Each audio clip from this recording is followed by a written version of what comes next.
Hey everybody, welcome to the fifth and final production diary for our short film Copelandia, shot on the Canon 5D Mark III.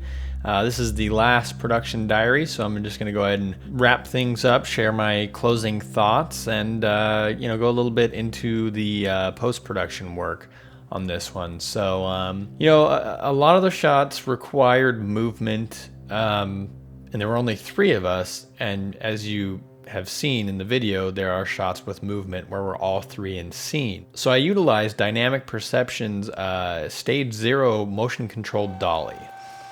And this is a motorized dolly, mostly used for time lapses and stuff like that, but I thought it would be good for some of these slow revealing shots that I had planned for the end of the film. And for instance, when the camera's going up the tripod out in the desert and it reveals the camera, that one really benefits from a slow dolly move because you're slowly going up the tripod.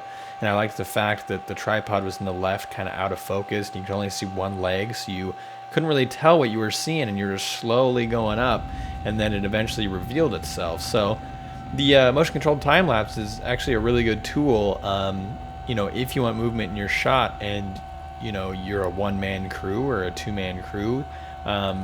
It's definitely cool for time lapses, but you can use it this way as well. Also for dolly shots with zoom lenses, you can see a little more movement, so it can handle a little bit of a heavier lens and you can do a slower move that way. So that came in very handy on this shoot. The actual shot where we zoom in on the camera and you go up to the LCD and then it pans back out and you're all of a sudden in the forest, that was actually just a shot using pictures and just a couple basic techniques in After Effects to pull that off. I took 2 reference pictures of the 5D Mark II at fairly similar angles in the desert and then back in the woods.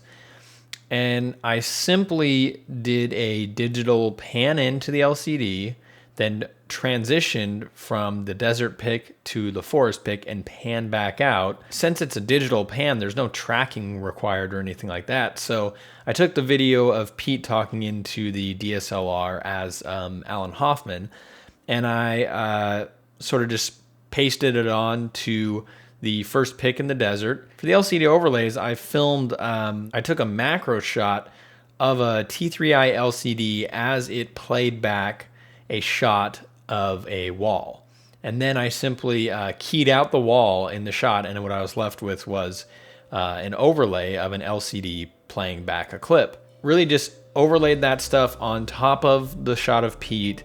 And then I also took just a picture of an LCD screen and then set the opacity to like 50% or something, just so that there'd be some smudges and some scratches and just different things that are on the LCD, so that would be on there. And so once I had that all that pasted together, I simply just sort of feathered it into the first pic in the desert, did the digital pan in, transitioned pictures to the forest picture, and pan back out. It ended up looking just like I wanted it to. I'm very happy with how that shot turned out. Post-production on this, I edited in Premiere Pro CS 5.5. It handles the native clips really well. And then once I was done there, I saved as a .dpx image sequence and took that into After Effects and did all my work. The dilation of the pupil was simply just Video Copilot's technique for the demon face. It's the same effect I used for Nutria King's face in the Batman series. Just for color correction, I added a layer at 25% opacity of 35mm film grain, and I thought this gave it a really nice subtle texture. I thought that was really fitting for the video.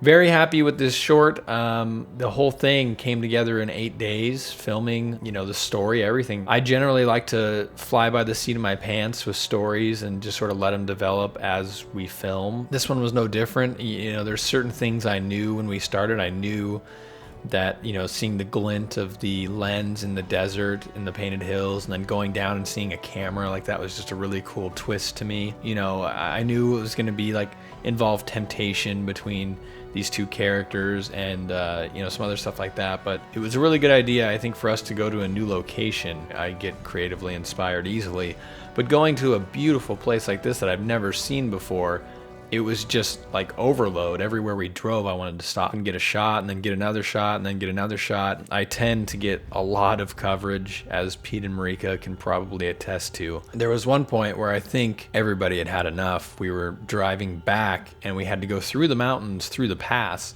and the snow was just insane, and I kept wanting to pull over and get shots of Pete walking out in the snow, so... Go!